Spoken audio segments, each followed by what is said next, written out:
It was just a simple photograph of a mother and daughter, yet a subtle detail in the girl's hand hinted at a deeply unsettling truth. The antique shop on Dekar Street in New Orleans had definitely seen better days. Specks of dust danced in the shafts of afternoon sunlight that pierced the grimy windows, illuminating rows of forgotten artifacts, each once cherished by someone. Margaret Hayes, a specialist in historical preservation, wasn't searching for anything specific that Thursday afternoon in March. She had wandered in during her lunch break, drawn by a handwritten sign advertising estate sale items from local families. The shop owner, an elderly man named Mr. DeBito, offered a distracted nod as Margaret navigated the crowded aisles. She was almost at the back of the store when something snagged her attention, a small wooden box tucked between a stack of aged magazines and a tarnished silver picture frame. Inside, nestled in yellowed tissue paper, was a photograph. Margaret carefully lifted it into the light. The image depicted an African-American woman and a young girl, perhaps 7 or 8 years old. They were dressed in simple but clean attire, the woman in a dark dress with a crisp white collar, the girl in a lighter-colored dress fastened with small buttons. Judging by the clothing and the sepia tones typical of the era, the photograph seemed to date back to around 1905. What immediately struck Margaret was the woman's expression. Her face was etched with a profound sadness that transcended the formal rigidity common in early 20th century photography. Her hand rested protectively on the girl's shoulder, yet the gesture felt less like a casual maternal touch and more like a desperate attempt to hold onto something slipping away. The girl sat perfectly still, her face turned slightly toward the camera. Her eyes were open, but there was something peculiar about them, a certain flatness, an absence of the spark that even the most solemn children of that era usually displayed in photographs. Margaret flipped the photograph over. On the back, written in faded ink, were only 2 words, Emily, 1904. She examined the image more closely, her trained eye picking up details she had initially missed. The girl's posture was too perfect, almost unnaturally rigid. Her hands, folded in her lap, seemed positioned rather than resting naturally. And then Margaret noticed something that made her breath catch. The girl's left hand appeared slightly blurred, as if someone had struggled to hold it in place during the long exposure time required for photographs of that era. Margaret's heart began to race. She had encountered photographs like this before in her research, though never one that felt so personal, so heartbreaking. She approached Mr. DeBito at the counter. "This photograph," she said quietly. "Where did it come from?" Mr. DeBito adjusted his glasses and squinted at the photograph Margaret held. His weathered hands trembled slightly as he took it from her. For a fleeting moment, a flicker of recognition crossed his face before it settled back into the practiced neutrality of someone who had spent decades buying and selling other people's memories. "That came in about 2 weeks ago," he said, his Louisiana accent as thick and slow as molasses. "Part of an estate clearance from a house over in Treme, old Creole family. The descendants were moving away, selling everything. Mostly everyday stuff, furniture, dishes, books, but there were some personal effects, too. This was in a trunk in the attic." Margaret felt a chill despite the warmth of the afternoon. Treme was one of the oldest African-American neighborhoods in the United States, with roots stretching back to the early 1800s. If this photograph had been preserved there for over a century, tracing its origins might be possible. "Did they mention anything about the people in the photograph?" Margaret asked. "No, ma'am." "They didn't seem to know much about the older items," he said. "Said their grandmother had kept a lot of things from previous generations, but she passed 5 years ago, and nobody had gone through it all until now." He paused, studying Margaret's face. "You thinking of buying it?" "Yes," Margaret said without hesitation. "How much?" Margaret paid and carefully tucked the photograph into her bag. Back at her office at the Louisiana Historical Society, she prepared her workspace with the precision of a surgeon. She had specialized lighting, a high-resolution scanner, and software that could enhance and analyze old photographs. This was more than mere curiosity now. Something about the image had captivated her. She scanned the photograph at the highest resolution and pulled up the image on her computer screen. Zooming in, she began to examine every detail methodically. The woman's face showed signs of recent tears, slight puffiness around the eyes, a tightness in her jaw. The background was simple, likely a photographer's studio with a painted backdrop depicting a modest interior scene. Then Margaret focused on the girl's hands. The right hand appeared normal, resting atop the left, but the left hand, the one that had caught her attention in the shop, showed clear signs of being held in position. As she enhanced the image, she could discern what appeared to be a thin wire or stand beneath the girl's arm, partially hidden by the fabric of her dress. Margaret leaned back in her chair, her suspicions confirmed. This was a post-mortem photograph, a practice common in the late 19th and early 20th centuries, particularly among families who couldn't afford portraits of their children while they were alive. When a child died, grieving parents would hire a photographer to create one final image, often posing the deceased child as if they were merely sleeping or sitting peacefully. The realization settled over Margaret like a heavy blanket.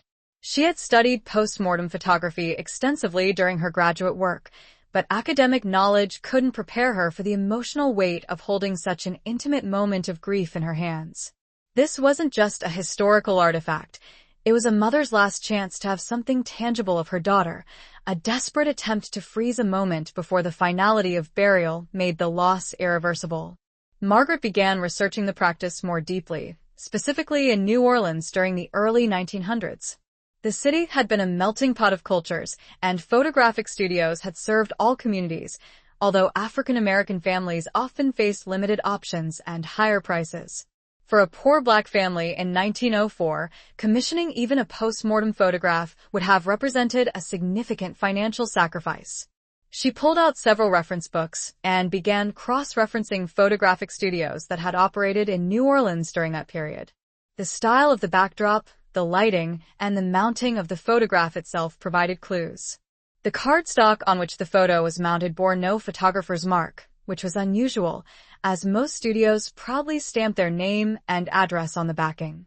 This suggested either a very small operation or perhaps a photographer who primarily served African-American clients in an era when such work might not have been openly advertised. Margaret made notes to visit the New Orleans Public Library's archives the following day. They held an extensive collection of city directories from that period. As evening approached, Margaret couldn't stop looking at the photograph. The mother's face haunted her. There was something in her eyes, not just grief, but a fierce determination. This woman had wanted this photograph taken. She had dressed her daughter carefully, arranged her just so, and sat beside her for what must have been an excruciating length of time while the photographer worked. Margaret noticed other details now. The woman wore a small brooch at her collar, simple, likely not valuable, but pinned with care. The girl's dress, while plain, was spotless and pressed. Even in death, this mother had insisted on dignity for her child. The name Emily echoed in Margaret's mind. Just Emily, no last name, no date beyond the year 1904. It was so little to go on, yet Margaret felt compelled to find out more. This photograph had survived for over a century, preserved in an attic in Treme. Someone had cared enough to keep it, even when its original context had been lost. Margaret photographed the back of the image again, using different lighting angles. Sometimes old ink revealed more under specific conditions, but the writing remained stubbornly simple, just those two elements, a name and a year. Friday morning arrived with typical New Orleans humidity, the air thick enough to wrap around you like a second skin. Margaret arrived at the New Orleans Public Library before it opened, clutching a folder with copies of the photograph and her preliminary notes. The Louisiana Division held one of the most comprehensive collections of local historical records in the South, and Margaret had spent countless hours there during previous research projects. The head archivist, James Winters, a retired professor with decades of experience, recognized her immediately. He had become Margaret's informal mentor since she had moved to New Orleans 3 years ago. "Margaret," he greeted her warmly. "You have that look. You found something." She showed him the photograph, explaining how she had discovered it and what she had determined so far. James studied the image carefully, his practiced eye taking in the same details Margaret had noted. "Post-mortem," he said quietly. "Poor child. And the mother, look at her face. She's holding herself together through sheer will. He turned the photograph over, examining the backing. No studio mark. That's interesting. Let me show you something. He led Margaret to a section of the archives she hadn't explored before, a collection of business records and city directories from the early 20th century. He pulled several volumes from 1903 to 1906.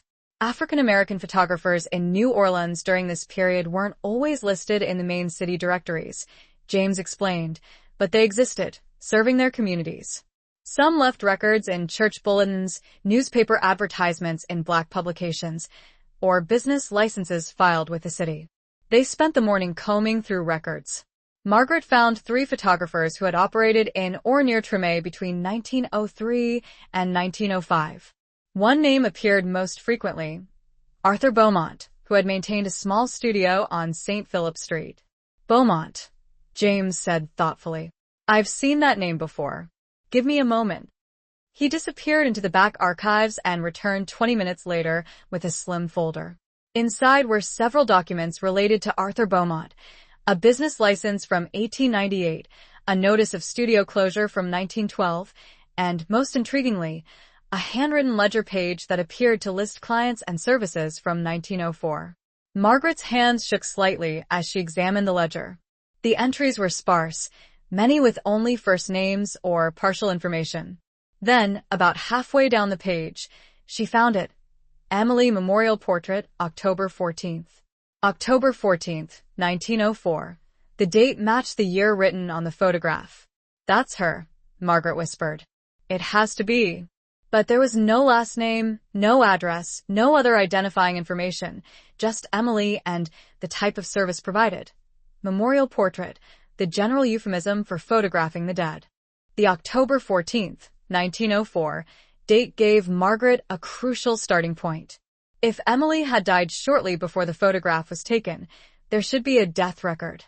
New Orleans had maintained death certificates since the late 1800s, although records for African-American residents were sometimes incomplete or filed separately. Margaret spent the afternoon at the Louisiana State Archives working through death records from September through November 1904. The task was tedious and heartbreaking. So many children had died in that era from tuberculosis, influenza, accidents, and diseases that were now preventable. Each entry represented a family's tragedy. But Margaret was looking for one specific loss. She found 3 girls named Emily who had died during that time frame. The first was Emily Rousseau, age 12, too old based on the photograph. The second was Emily Martin, age 3, too young. The third was simply listed as Emily, colored, age approximate 7 or 8 years, died October 11th, 1904. Margaret's breath caught. October 11th, just 3 days before the photograph was taken. The age matched, but the record was frustratingly sparse. Cause of death was listed as fever, a catch-all term that could have meant anything from typhoid to scarlet fever. No parents' names were recorded, no address, no additional details. This was common in records involving poor African-American families of that era. Children who died were sometimes registered with minimal information, especially if the family lacked resources or formal documentation. It was a stark reminder of how many lives had passed through history, leaving barely a trace. But Margaret had learned that absence of official records didn't mean absence of history. She needed to look elsewhere in church records and oral histories and the memories preserved by the community itself. She reached out to several historical churches in Treme, asking if they had baptismal or burial records from 1904. St. Augustine Catholic Church, one of the oldest African-American Catholic churches in the nation, responded first. Their records were extensive, meticulously maintained by generations of priests who understood they were preserving not just religious sacraments, but the proof of their parishioners' very existence. The church archivist, Sister Marie, invited Margaret to visit the following Monday. "We have records going back to the 1840s, she said over the phone. "If this child was part of our parish, she'll be in our books." Margaret spent the weekend unable to think of much else. She had enlarged the photograph and pinned it to her office wall, studying it during breaks in her other work. The mother's face had become familiar now, as had Emily's peaceful expression, the expression of eternal sleep. St. Augustine Catholic Church stood on St. Claude Avenue, a testament to faith and resilience. Its walls had witnessed marriages and baptisms, funerals and festivals through slavery, Reconstruction, Jim Crow, and into the modern era. Walking through its doors on Monday morning, Margaret felt the weight of that history. Sister Marie met her in the church office, a small room lined with filing cabinets and shelves of leather-bound record books. The elderly nun had kind eyes behind wire-rimmed glasses and moved with the careful precision of someone who understood the fragility of old documents. "These books are treasures," Sister Marie said, pulling a volume marked 1903 to 1906 from a shelf. "They tell us who we were, who we are. Every name matters." They sat together at a wooden table worn smooth by decades of use. Sister Marie opened the book to the burial records from October 1904. Her finger traced down the page past names and dates until it stopped. "Here," she said softly. "Emily, October 13th, 1904. Margaret leaned forward. The entry read, "Emily, daughter of Ruth, age 7 years, died October 11th, a fever. Buried October 13th, 1904. Plot 47, St. Louis Cemetery No. 2. Father unknown." Ruth, Emily's mother, had a name now. "Is there a baptismal record?" Margaret asked, her voice tight with emotion. Sister Marie turned to an earlier section of the book.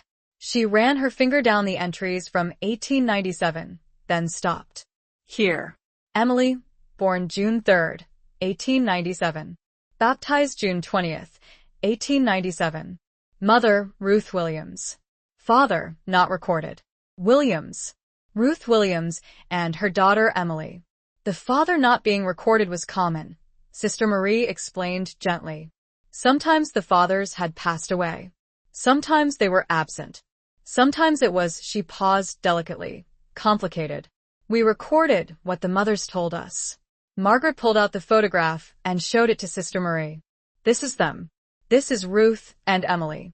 The nun studied the image, crossing herself quietly. The poor woman. She lost her baby and still found the money for this photograph.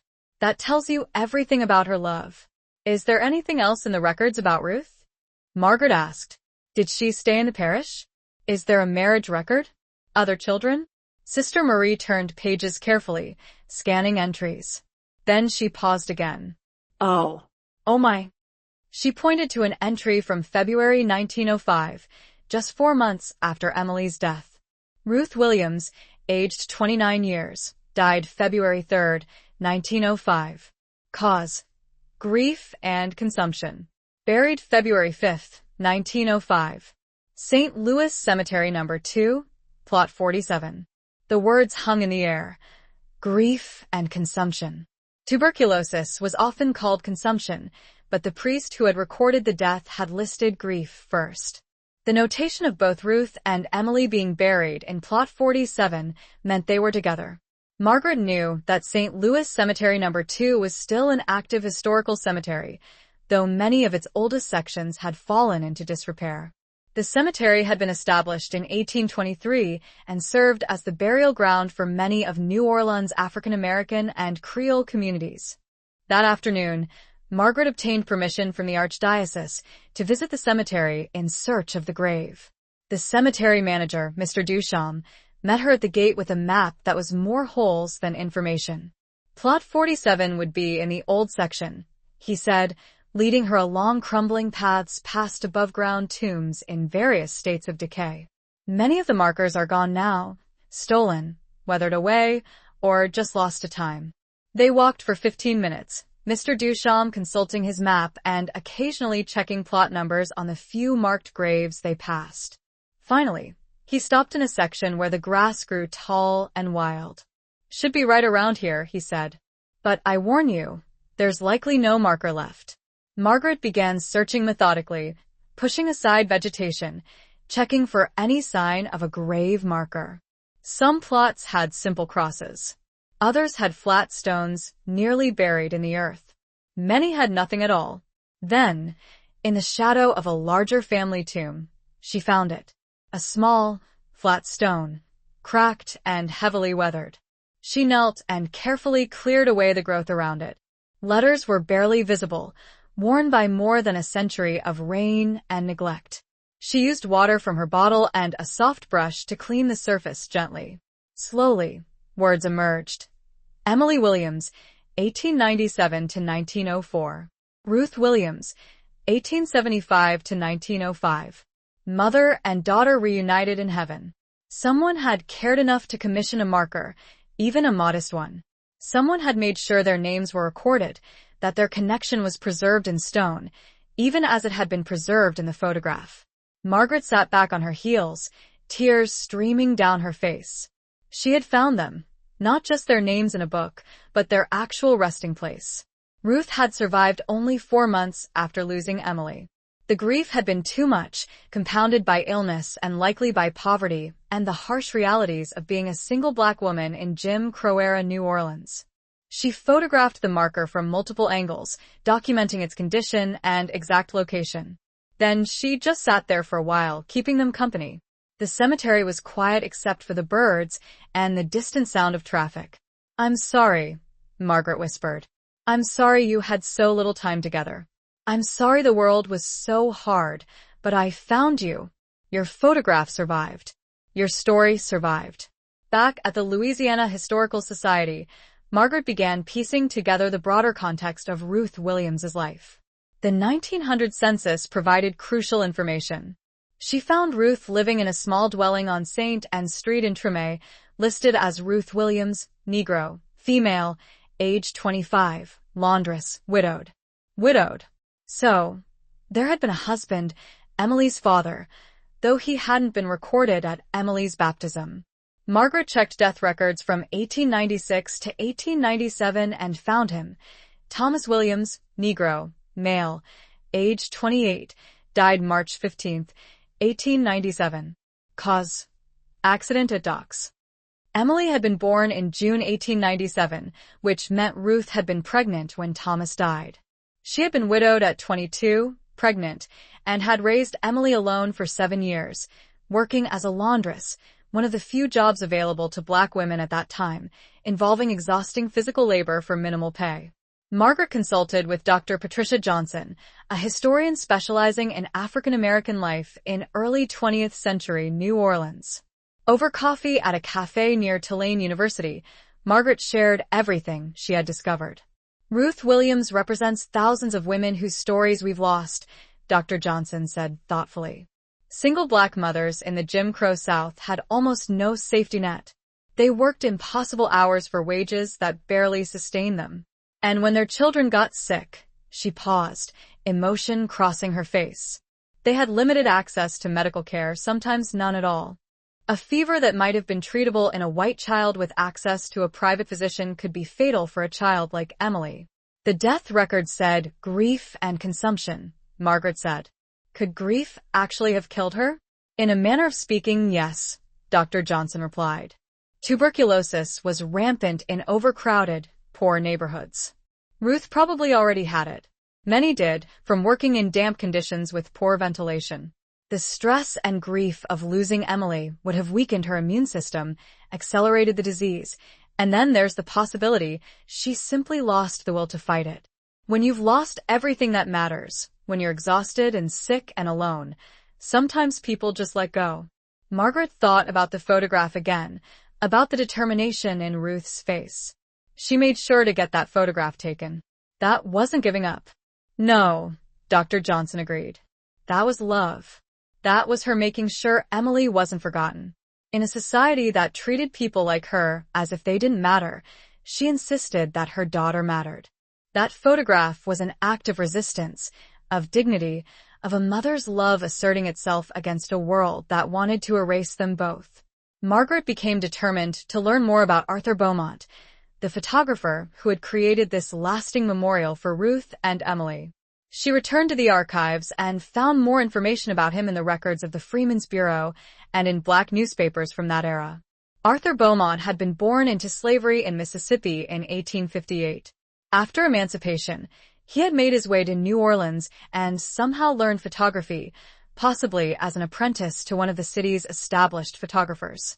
By 1898, He had opened his own studio, small but significant, serving the African-American community of Treme. In an edition of the Southwestern Christian Advocate, a Black Methodist newspaper from 1905, Margaret found his obituary. He had died in December 1912 at age 54. The obituary described him as a man of compassion who understood that every life deserved to be remembered regardless of circumstance or ability to pay. That phrase, regardless of ability to pay, caught Margaret's attention. She went back to Beaumont's ledger page that James had found. Next to Emily's entry in the margin was a small notation, "No charge." Beaumont had photographed Emily for free. Margaret could picture the scene now with heartbreaking clarity. Ruth, grief-stricken and desperate, somehow learning of Beaumont's studio, perhaps from someone at church, making her way there with Emily's body. Or perhaps Beaumont had come to her, bringing his equipment to wherever Ruth was staying. The careful arrangement, Ruth's hands trembling as she dressed Emily in her best dress, Beaumont working with quiet efficiency and compassion, knowing this widow could never afford his services, but doing it anyway because it was the right thing to do, and Ruth sitting beside her daughter's body for the long minutes required for the exposure, holding herself together through sheer force of will, making sure this one image would exist. Proof that Emily had lived, had been loved, had mattered. Margaret found herself crying again at her desk. These weren't sad tears exactly, or not only sad, they were tears of recognition, of the human spirit asserting itself against overwhelming odds. Ruth and Arthur Beaumont had created something enduring, a legacy that had defied time for 120 years. It was more than just a photograph. It was a testament to love's resilience, the inherent dignity of every human being, and the unwavering belief that every life holds immeasurable value. For Margaret, the photograph had evolved beyond a mere historical artifact. It had become a sacred relic, a tangible piece of someone's heart, lovingly preserved within the delicate layers of silver and paper. Margaret dedicated 3 months to meticulously piecing together Ruth and Emily's story. Her efforts culminated in a comprehensive article for the Louisiana Historical Quarterly, meticulously documenting every discovery she had unearthed. Additionally, she curated an exhibit at the Louisiana Historical Society, aptly titled Seen and Remembered, Memorial Photography in African American New Orleans. The photograph of Ruth and Emily took center stage, displayed with utmost care within a climate-controlled case, employing the best conservation techniques. Beside it, Margaret thoughtfully placed copies of the records she had painstakingly gathered: death certificates, church records, census information, and cemetery plot details. To provide context, she included historical information about the practice of post-mortem photography, the lived experiences of Black women in Jim Crow-era New Orleans, and Arthur Beaumont's compassionate work as a photographer and community member. But Margaret felt compelled to do even more. She reached out to a cemetery restoration organization and arranged for Ruth and Emily's neglected grave to be cleaned and properly maintained. A new marker was carefully added alongside the weathered original, preserving the historic stone while ensuring the names would remain clearly legible for generations to come. On a sun-drenched Saturday morning in June, during Emily's birthday month, a small and heartfelt dedication ceremony was held at the cemetery. Sister Marie from St. Augustine Church offered a comforting blessing. Dr. Patricia Johnson spoke eloquently about the profound historical significance of Ruth and Emily's story. And Margaret, with emotion, read excerpts from letters that had poured in response to the exhibit, letters from descendants of Arthur Beaumont, from fellow historians deeply moved by the story, and from ordinary people whose hearts had been touched by the photograph's poignant message. One letter, particularly poignant, came from an elderly woman named Grace, residing in Houston but with roots in New Orleans. She wrote, "My grandmother used to tell stories about a Ruth who lived on their street when she was a little girl. She remembered when Ruth passed away and how the entire neighborhood mourned her because she had shown such kindness to everyone, despite having so little herself. My grandmother said Ruth often sat on her doorstep, holding a photograph and crying." Now I understand which photograph she was holding.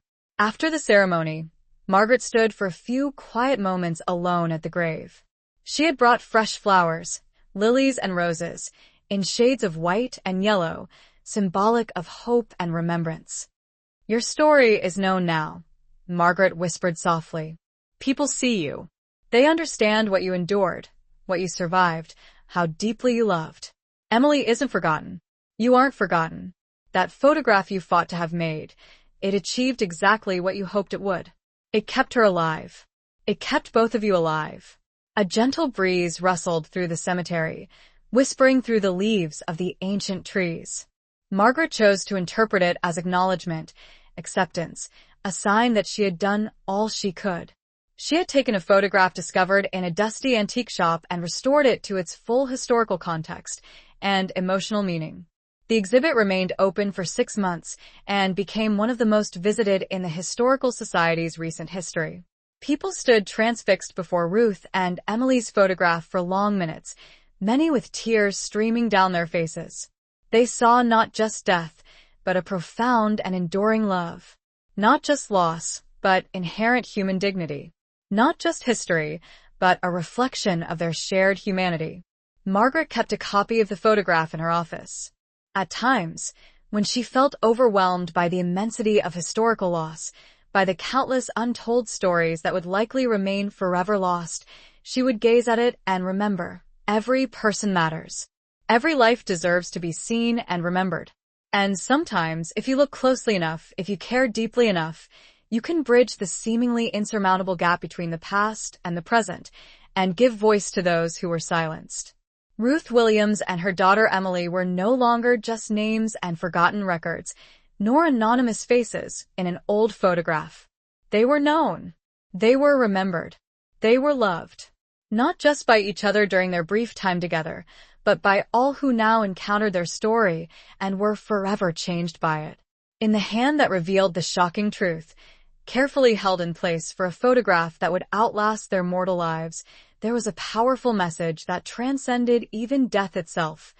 Love persists. Memory endures. We are here. We matter. We were here.